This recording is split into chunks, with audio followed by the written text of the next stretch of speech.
Hello दोस्तों, कैसन बा? राधे राधे, जय श्री कृष्णा, जय माता दी। तो सब लोग पूछते हैं कि लड्डू गोपाल के कपड़े को कैसे धुलने चाहिए और सर्फ से धुलने चाहिए या नहीं, या उनके जो धुले हुए कपड़े हैं उनके पानी को कहाँ डालने चाहिए। तो मैं आज आप लोगों को बताऊंगी कि मैं अपने लड्डू के कपड़े कैसे धुलते हैं। तो आप लोग यहाँ पे देख सकते हैं कि यहाँ पे ढेर सारे उनके जो नाइट सूट हैं वो हैं, फिर जो वो दिन में पहनते हैं, श्रृंगार करते हैं नहा के, वो हैं, छोटी छोटी इनकी पैंटियाँ हैं। तो इनके सारे इतने ढेर सारे कपड़े हैं। और पता है ये डेली नहाते हैं, तो मतलब सबके लड्डू गोपाल डेली ही नहाते हैं, तो इतने ढेर सारे कपड़े निकल जाते हैं और मुझे फैलाने के लिए कोई मतलब जगह नहीं थी, क्योंकि इसे खाली करते थे, छोटा छोटा था, तो ऐसे डाल नहीं सकते कहीं भी। तो इसलिए मैं पूरा इकट्ठा करके रख लेती हूँ, जब ढेर सारे कपड़े हो जाते हैं तब मैं धुलती हूँ। और पता है ये मैं डिटर्जेंट से बिल्कुल भी नहीं धुलती इनके कपड़े। ये एक मतलब प्रोडक्ट है, आप लोग देख सकते हैं, इसमें बिल्कुल भी झाग नहीं होता और ये केमिकल भी नहीं होता, ये बिल्कुल भी नेचुरल है। और इससे आप अपने भी कपड़े धुल सकते हैं जो ब्रांडेड हो, जो मतलब ड्राई क्लीनर्स के वहाँ जाते हो। और बट मैं इससे अपने कपड़े नहीं धुलती, मैं लड्डू के कपड़े इसी से धुलती हूँ और बहुत ही अच्छी खुशबू आती है इसमें। मैं तो यहाँ पे मैंने 2 बर्तन में पानी लिया है और एक में मैंने डिटर्जेंट डाला है और एक में साफ पानी है। इसमें मैं इनके कपड़े को थोड़ा थोड़ा हल्का हल्का निचोड़ के और फिर दूसरे वाले पानी में डाल लेती हूँ। इनके नाइट सूट हैं, हैंकी है, पैंटी है, सुबह के सारे पोशाक हैं, तो मैं इस प्रकार से धीरे धीरे करके डालूंगी।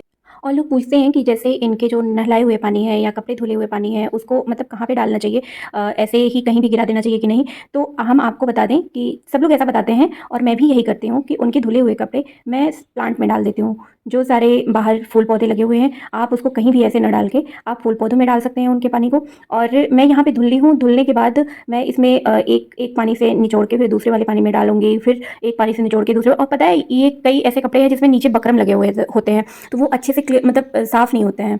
और कई तो इनके ऐसे पोशाक है ना कि पूरे फट गए हैं, मतलब एकदम खराब हो गए हैं। नीचे का घाघरा जो है वो सही है, बट ऊपर का जो चोली है जहाँ से मतलब हाथ का ये कमर के पास जॉइंट होता है वो पूरा फट गया है। तो अब मुझे उसका समझ में नहीं आ रहा है कि मैं क्या करूँ, बट मैं देखती हूँ कि उसे क्या करना चाहिए। फेंकना तो बिल्कुल भी नहीं चाहिए इनके कपड़ों को। मैं देखती हूँ कि उसे यूज़ मतलब कैसे कर सकते हैं। इनकी मैं गई थी ना वृंदावन, जब मैं गई थी तो मैं ढेर सारी इनके लिए पैंटें लेके आई थी। और मैं ऑनलाइन भी मंगाई थी। नाइट नाइट सूट जो है उनका मैं ऑनलाइन मंगाई थी, बट छोटा साइज़ आया था क्योंकि ये 8 नंबर के लड्डू हैं, तो इनके लिए वो छोटा पड़ रहा था, हो नहीं रहा था। तो फिर मैं उसे रिटर्न कर दी। फिर मैं जब वहाँ पे गई थी तो नाइट सूट और पैंटीन के लिए लेके आई थी। और हैंकी तो इनकी बहुत ढेर सारी है। हैंकी का यूज़ करने के लिए तो मतलब खाना खिलाने के बाद इनको मतलब भूख लग पवाने के बाद पोंछना पड़ता है, और फिर नहलाने के बाद भी मैं हैंकी से ही पोंछती हूँ।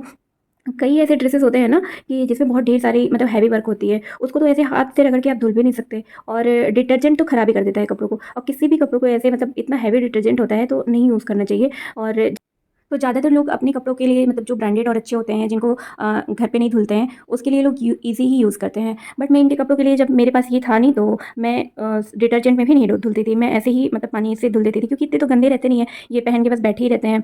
और पता है जब मैं धुल के फैलाती हूँ ना तो लोग कहते हैं अरे इतने ढेर सारे कपड़े हैं, इतने ढेर सारे कपड़े पहनते हैं। मतलब लोगों को ये नहीं पता, खुद का तो मतलब तसल्ली होता नहीं है, जितना भी ले लो, जितना भी पहन लो, जितना भी खरीद लो, मेरे पास तो कपड़े ही नहीं, मेरे पास तो कपड़े ही नहीं है, तो ये क्यों नहीं पहन सकते। बट कोई नहीं, जब भी मैं फैलाती हूँ तो लोग कहते हैं अरे इतने ढेर सारे कपड़े सब इन्हीं के हैं, सब यही पहनते हैं। हाँ भाई, हाँ, सब यही पहनते हैं और इनको बदल बदल के डेली पहनना बहुत ही पसंद है। ये अपनी ही पसंद के कपड़े पहनते हैं, और जिस दिन इनको नहीं पहनना होता है उस दिन ये नहीं पहनते हैं। किसी किसी दिन तो ऐसे नंगू पंगू ही पड़े रहते हैं।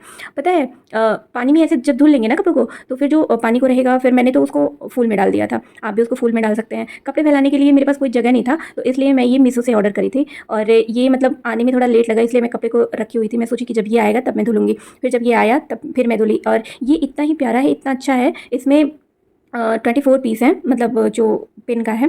और ये इतना यूज़फुल है ना, मतलब आपके वहाँ लड्डू गोपाल है, उनके छोटे छोटे कपड़े रहते हैं, या चाहे बच्चे जो छोटे छोटे मतलब छोटे बच्चे होते हैं जो अभी पैदा हुए रहते हैं उनके भी छोटे छोटे कपड़े रहते हैं, या चाहे हैंकी सॉक्स बड़े लोगों के भी, कुछ भी आप यहाँ पे पिन अप करके आपको अंदर टांगने हो तो आप अंदर भी टांग सकते हैं, इसको हैंग कर सकते हैं, और नहीं तो छत पे कहीं बाहर धूप में कहीं भी आप इसको हैंग कर सकते हैं। और सबसे बड़ी चीज़ ये है कि ये पूरा सेफ्टी रहता है, मतलब यहाँ से गिरता नहीं है और पूरे अच्छे से सूख जाता है। तो मैं ये ऑर्डर करी थी। फिर जब ये आ गया फिर मैंने सारा उनका कपड़ा धुला, और बहुत ही अच्छा है, बहुत ही प्यारा है, कलर भी बहुत ही अच्छा है। और फिर मैं ले गई जो बड़े बड़े कपड़े थे, मैंने सारे को छत पे डाला, और इसको भी मैंने छत पे टांग दिया था। और फिर ये धूप में सूखा, फिर मैं शाम को इसको लेके आई, तो ऐसा रहा। तो इस तरह से कर सकते हैं आप भी अपने लड्डू के कपड़े की धुलाई। और राधे राधे, जय श्री कृष्ण, जय माता दी। वीडियो अच्छी लगी है तो कमेंट में राधे राधे जरूर लिखें।